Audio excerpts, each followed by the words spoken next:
The evidence is now clear. Industrial civilization has caused irreparable damage. Our political and corporate leaders have consistently ignored the overwhelming scientific evidence.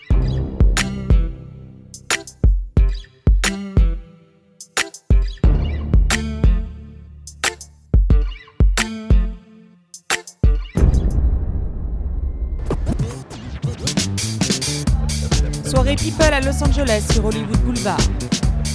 Ici, pas de limousine. Les stars font leur arrivée en voiture hybride et biodiesel. Et le tapis traditionnellement rouge est devenu vert. À quelques jours de la cérémonie des Oscars, Global Green, la plus grosse association écologique du pays, organise une soirée caritative pour l'environnement. Nous sommes responsables vis-à-vis de la Terre et de la manière dont nous vivons. Façon de vivre sur Terre. Mais pour les jeunes stars montantes d'Hollywood, se revendiquer écolo est avant tout devenu à la mode. Et cette soirée est l'occasion de le dire. J'ai ma propre marque de cosmétiques bio. Comme quoi on peut être glamour et écolo à la fois. Il y a des petites choses qu'on peut tous faire, comme fermer la lumière avant de sortir de chez soi. C'est comme ça que je suis venu, je me déplace tout le temps comme ça. Vous êtes tellement écolo que vous êtes venu en vélo ? Ouais, je suis un super écolo. L'homme qui est derrière le soudain engouement des stars, c'est lui, Matt Peterson. Notre message ce soir est « Vivez vert, conduisez vert et votez vert ». Si nous n'agissons pas rapidement, nous perdrons la Nouvelle-Orléans à cause de la montée des eaux, mais aussi Miami, New York et d'autres villes du globe. Nous devons agir. Ce soir, les dons de la soirée seront reversés au projet Holy Cross, que Matt Peterson a créé avec son nouvel ami Brad Pitt. Objectif : reconstruire le quartier le plus pauvre de la Nouvelle-Orléans après les ravages de l'ouragan Katrina. L'acteur a mis de sa poche 5 millions de dollars pour la construction d'une vingtaine de bâtiments et de maisons sur pilotis, équipés en panneaux solaires. La famille qui déménagera dans cette maison économisera 75% de sa note d'électricité, grâce à l'énergie renouvelable. C'est énorme pour une famille pauvre. Santa Monica. En 5 ans, c'est devenu la ville la plus écolo de toute la côte californienne. C'est naturellement ici que siège Global Green. Expert en communication, Matt Peterson dirige l'association depuis 1994. Mais c'est en 2003 qu'il a décidé de s'associer à des stars pour médiatiser son combat. On a commencé une campagne de presse intitulée « Voiture verte pour tapis rouge ». Nous demandions aux stars d'aller aux Oscars en voiture hybride, et l'année dernière, Leonardo DiCaprio l'a fait. Depuis, Edward Norton, Cameron Diaz et Leonardo DiCaprio font partie de son conseil d'administration.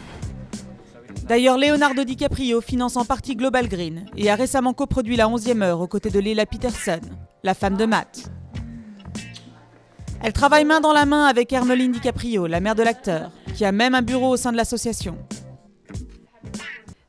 Léo est venu nous voir et on a parlé de ce qu'il voulait faire pour l'environnement. Notre démarche sur ce film ne concerne pas uniquement le réchauffement climatique, mais pose la question, si la Terre est notre seule maison, pourquoi la traiter comme ça ? Mon fils a toujours été intéressé par l'extinction des espèces menacées. Il aimait aller aux zoos et regarder les animaux. Ça l'a probablement influencé inconsciemment. Et maintenant, nous faisons partie de cet énorme mouvement pour l'environnement. À Los Angeles, certains ont même profité du mouvement vert pour en faire un business. Y dirige l'entreprise Ecolimo, un service de location de voitures hybrides avec chauffeur.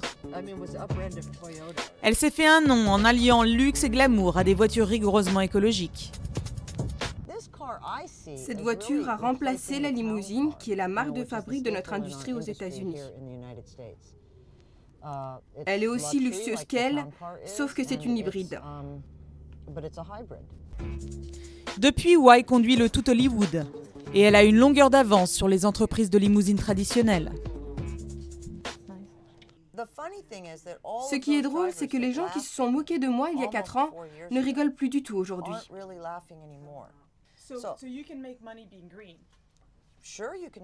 Bien sûr, on peut gagner de l'argent et on peut même en gagner bien plus en étant vert. La star du business écolo, c'est lui, Pierre-André Sénizergue, ancien champion du monde de skateboard et chef de file du mouvement Green à LA. Ce Français, président-directeur général de la marque Etnies, a monté une marque de streetwear complètement écologique. Pour lui, l'éco-business est une évidence. Son entreprise génère un chiffre d'affaires de plus de 200 millions de dollars annuels. Ces baskets ethnies sont devenues une institution dans le monde du skate et font concurrence aux marques Quicksilver et Vans. Donc par exemple, même celle-là, celle que je porte, ici, là c'est encore plus clair. La semelle, il y a des caoutchoucs recyclés. C'est pour ça qu'on voit des grains de différentes couleurs. Parce que des fois, on ne peut pas forcément les colorer. Ici, c'est du bambou. Ça, c'est du canvas à base de bambou, où on utilise des coton organiques, où on utilise du chanvre. Tout dans son entreprise est en matériaux recyclés, du sol au plafond. En fait, on a installé 616 écrans solaires. Et quand on a tourné la 11e heure avec Leonardo DiCaprio, on est venu filmer ici parce que c'est une des plus grandes installations aux États-Unis en fait, d'écrans solaires. Mais ce n'est pas tout. Il a même fait installer une pompe biodiesel sur son site pour ses employés. Maintenant, la nouvelle révolution industrielle, ça sera de révolutionner l'industrie sans pétrole. Et donc c'est l'âge écologique. Et donc il faut tout changer, il faut tout redessiner, il faut tout reconstruire autrement. Ça donne des opportunités énormes au niveau des industries, parce qu'il faut tout recréer en fait. Quand les États-Unis se mettent au vert, ça va être une déferlante sur le monde entier. Une déferlante écolo qui touche tous les domaines d'activité en Californie. Restauration, constructeur automobile, informatique. Les grandes enseignes s'y sont mises, comme General Electric, Dell, Bank of America. Les supermarchés Walmart investissent 500 millions de dollars par an pour rendre l'entreprise plus verte. Même les compagnies pétrolières, Exxon et Conoco, dépensent des centaines de millions de dollars dans la protection de l'environnement. Et depuis le prix Nobel d'Al Gore, républicains ou démocrates, tous les politiques s'y mettent. Climate change, it's a test of leadership. Ignore it, and we're in real trouble. In state after state. We are taking action. Now it's time for Congress to act by capping greenhouse gas pollution. And clean our air. Downtown Los Angeles, il y a quelques jours. Conférence de presse du maire de la ville, le très médiatique et hispanique démocrate, Antonio Villaraigosa, en compagnie de Nancy Pelosi, présidente du Congrès.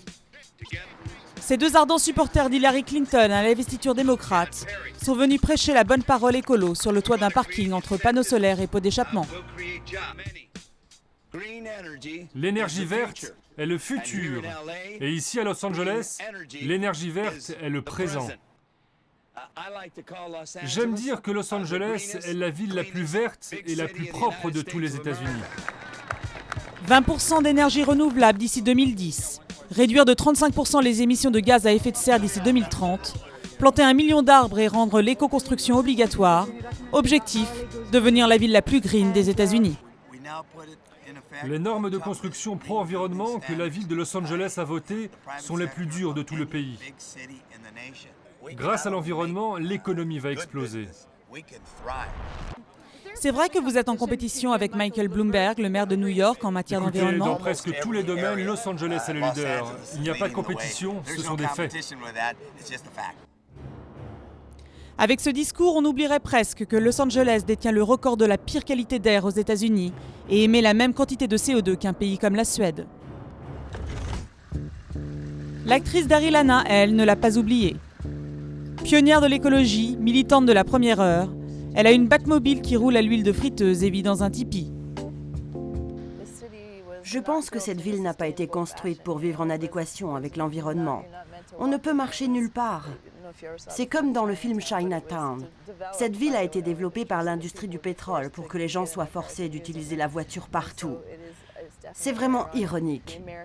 Le rêve américain met en avant une vision du succès où il faut avoir une grande maison et une grosse voiture et vivre d'une manière extravagante.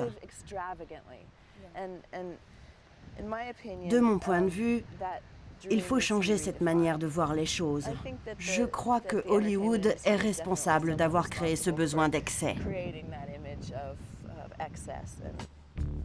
Ironie de l'histoire, un rapport récent épingle l'industrie du cinéma à Hollywood comme l'une des plus polluantes de l'État de Californie. Les talibans de l'éco-glam militent déjà pour forcer les majors à compenser les émissions de gaz à effet de serre produites pendant les tournages. Sur le film Matrix par exemple, 97% des matériaux utilisés sur le plateau ont été recyclés et 1500 tonnes de bois utilisées pendant le tournage ont ensuite servi à la construction de logements sociaux au Mexique.